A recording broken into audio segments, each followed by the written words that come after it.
দুপুরবেলা ওদের নিমন্ত্রণ করেছিলাম, কি কি মেনু করেছিলাম সেটা তোমাদের সাথে দেখাতেই ভুলে গেছিলাম। তো চলো, ভাত করেছিলাম, এখানে দেখতে পাচ্ছ চিংড়ি মাছ দিয়ে লাউ করা হয়েছিল, ডাল করা হয়েছিল, আর করা হয়েছিল এই যে দেখতে পাচ্ছ তোমার সর্ষে পোস্ত দিয়ে চিংড়ি মাছ, আর করা হয়েছিল মাটন, আর করা হয়েছিল হলো চাটনি পাঁপড়, আর ছিল হচ্ছে হলো যে দেখতে পাচ্ছ স্যালাড করেছিলাম।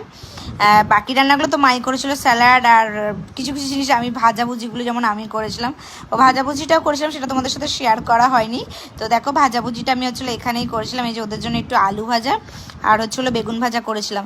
আমি জানি যে ওরা এত খাবার দিলে হয়তো খাবে না, কারণ এটা শিওর ছিলাম, আর সত্যি সত্যি তাই, কারণ এত খাবার করেছি। অবিদাও মুখ করছে, নীলিমাও মুখ করছিল যে এত কিছু রান্না করতে গেছিস কেন। বাট আমি ভাবলাম যখন প্রথমবার দাদাভাই হিসেবে নিমন্ত্রণ করেছি, তো আমি আমার দিক থেকে তো কর্তব্যগুলো করব, তো এগুলোই রান্না টান্না করেছিলাম। এই যে আলু ভেজেছিলাম আর সাথে বেগুন ভাজা করেছিলাম।